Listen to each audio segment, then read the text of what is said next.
नमस्कार, आप देख रहे हैं न्यूज नेशन। आपके साथ मैं लक्ष्मी उपाध्याय। आज हम बात करेंगे प्रधानमंत्री नरेंद्र मोदी के जापान दौरे की, क्योंकि ये दौरा अपने आप में बहुत महत्वपूर्ण है। इसके अपने खास मायने हैं। क्या कुछ इसका असर होगा, खासकर अमेरिका की ओर से जो 50% टैरिफ भारत पर लगाया गया, उसके बाद प्रधानमंत्री का ये जापान दौरा क्या मैसेज रहेगा, कितना महत्वपूर्ण रहेगा, इन तमाम पहलुओं पर आज हम बात करेंगे। सबसे पहले ये समझिए कि प्रधानमंत्री नरेंद्र मोदी आज और कल 2 दिन का ये कार्यक्रम है जापान में। वो इस वक्त जापान में है। टोक्यो जब वो पहुंचे तो बेहद ही भव्य स्वागत उनका हुआ।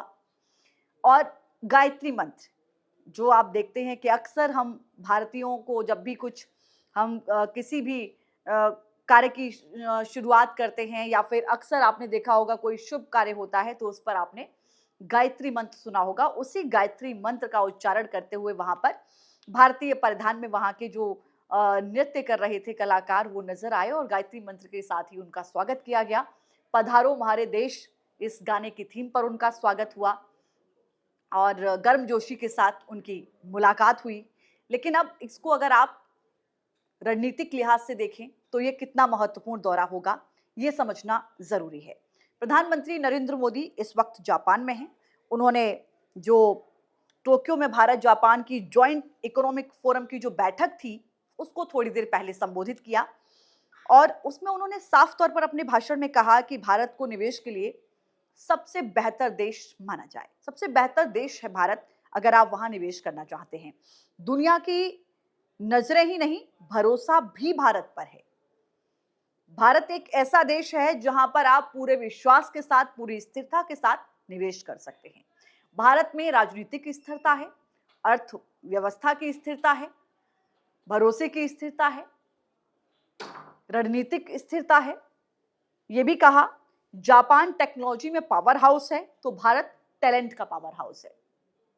और जब तकनीकी और टैलेंट एक साथ मिलते हैं तो निश्चित तौर पर नए आयाम स्थापित किए जाते हैं। टेक्नोलॉजी और टैलेंट ही नेतृत्व कर सकते हैं।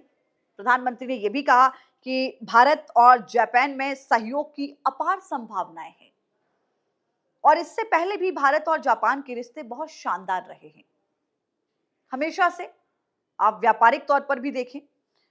साथ ही यह भी कहा कि भारतीय टैलेंट और जापानी तकनीकी एक दूसरे के लिए ही बने हैं और जब ये दोनों एक साथ मिलते हैं तो निश्चित तौर पर भारत और जापान दोनों के लिए ही ये बेहतर रास्ते खोलेंगे। 8वीं बार प्रधानमंत्री नरेंद्र मोदी का ये जापान दौरा है। आप समझिए, सबसे ज्यादा जापान जाने वाले बतौर प्रधानमंत्री मोदी की ये 8वीं यात्रा है।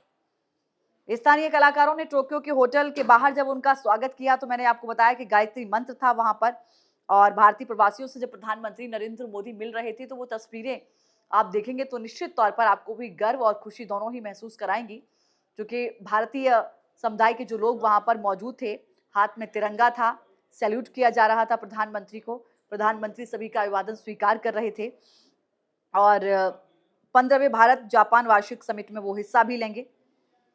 उन्होंने रवाना होने से पहले सोशल मीडिया पर एक पोस्ट लिखा था प्रधानमंत्री ने और कहा था कि इसका मकसद भारत और जापान के बीच जो खास रणनीतिक और ग्लोबल साझेदारी है उसको और मजबूत करना है। जापान के बाद आपको याद होगा कि 2 दिन का उनका चीन का दौरा भी है, लेकिन आज और कल 2 दिन का उनका जापान का दौरा है। और वहां पर जो 5 बड़ी बातें प्रधानमंत्री नरेंद्र मोदी ने कही वो मैं आपको बताऊं। सबसे बात ये कि भारत का दुनिया की ग्रोथ में 18% योगदान है। हम जल्द विश्व की तीसरी सबसे बड़ी इकोनॉमी बनने जा रहे हैं। भारत की कैपिटल बाजार से अच्छा रिटर्न मिलता है। भारत का जो बैंकिंग सेक्टर है वो मजबूत है और इसके पीछे रिफॉर्म, परफॉर्म और ट्रांसफॉर्म की अप्रोच है। दुनिया की नजरें ही नहीं, भारत पर दुनिया का भरोसा भी है। प्रधानमंत्री की ये भाषण की जो 5 बातें रही, ये अपने आप में बहुत ज्यादा महत्वपूर्ण रही। साथ ही दुनिया की निगाहें इस बात पर भी हैं कि प्रधानमंत्री नरेंद्र मोदी जब चीन जाएंगे उसका क्या इंपैक्ट होगा। आपको याद होगा कि अमेरिका की ओर से भी इस बीच बयानबाजी थमी नहीं है। अमेरिका की ओर से जो हाल ही में बयानबाजी आई उसमें भी ये कहा गया कि अगर भारत अपने अड़िग रवैये पर रहा तो ट्रंप इस टैरिफ को कम नहीं करेंगे। जो शर्त है कि आपको रूस से तेल नहीं खरीदना है वो माननी होगी। और जो किसानों से समझौते की बात, चूंकि साफ तौर पर प्रधानमंत्री नरेंद्र मोदी ने कहा है कि मैं अपने किसानों के साथ कोई भी समझौता नहीं करूंगा। हमारे लिए किसानों के हित, हमारे मजदूरों के हित सबसे पहले हैं, सर्वोपरि हैं। तो ऐसे में जो चीजें अटकी हुई हैं उन पर समझौता करने का सवाल ही नहीं बनता। अब इस दौरे से अमेरिका का जो 50% टैरिफ जो भारत पर लगा है, उस पर क्या असर होगा, ये भी समझना होगा। ये दौरा इसलिए भी महत्वपूर्ण है कि इस दौरे के दौरान प्रधानमंत्री नरेंद्र मोदी भारत और जापान के बीच 100 से ज्यादा एमओयू के समझौते पर हस्ताक्षर हो सकते हैं। जो संभावनाएं हैं, ये अपने आप में बहुत बड़ा है। दोनों देशों के बीच आर्थिक सहयोग के लिए नया फ्रेमवर्क बनाने पर चर्चा इस दौरान हो सकती है। सेमीकंडक्टर का जिक्र प्रधानमंत्री नरेंद्र मोदी ने अपने भाषण में आज भी किया। कम्युनिकेशन, क्लीन एनर्जी और मेडिसिन की सप्लाई पर भी जाहिर तौर पर है कि इस पर जोर रहेगा।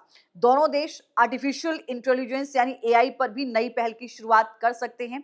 यह भी अपने आप में एक बहुत बड़ा और महत्वपूर्ण पहलू प्रधानमंत्री के इस दौरे के दौरान रह सकता है। देखिए, अगर आप पिछले 11 सालों में प्रधानमंत्री नरेंद्र मोदी के विदेशी दौरों की बात करें तो यहाँ पर वो 91 विदेशी दौरे कर चुके हैं। अब तक के 78 देशों का उन्होंने दौरा किया है, लेकिन जापान वो देश है जहां वो 8वीं बार इस वक्त पहुंचे हुए हैं। ये उनका 8वां दौरा है। तो सबसे ज्यादा बार जापान जाने वाले भारतीय पीएम प्रधानमंत्री नरेंद्र मोदी बने हैं। अमेरिका में मोदी ने सबसे ज्यादा बार अमेरिका का भी दौरा किया है। अगर आप अमेरिका के बाद देखें तो फ्रांस का भी किया है, जापान का भी किया है, रूस का भी किया है, जर्मनी वो 6 बार गए हैं, चीन, नेपाल और सिंगापुर 5-5 बार वो गए हैं। और उनका देखिए अभी 2 दिन का जो चीन का दौरा है वो भी महत्वपूर्ण है कि उसको लेकर चीन से भी आप देख सकते हैं कि एक बड़ा बाजार जो चीन का है उसको लेकर भी आगे बातचीत हो सकती है। अमेरिका की निगाहें भी निश्चित तौर पर इसमें होंगी, क्योंकि अमेरिका के लिए भी एक ये बड़ा मैसेज होगा। कल प्रधानमंत्री नरेंद्र मोदी फिर से जापान के प्रधानमंत्री के साथ जो चर्चा करेंगे, संबोधित जो करेंगे और जो एमओयू पर हस्ताक्षर होंगे उस पर भी दुनिया की निगाहें होंगी। और भारत के लिहाज से अगर आप देखें तो निश्चित तौर पर यह दौरा अपने आप में बहुत महत्वपूर्ण होता है। प्रधानमंत्री के जापान दौरे को लेकर आप क्या सोचते हैं, और आने वाले 2 दिन में जो चीन का दौरा प्रधानमंत्री नरेंद्र मोदी करने वाले हैं उसको लेकर आप क्या सोचते हैं, जरूर बताइएगा। फिलहाल के लिए इतना ही। नमस्कार।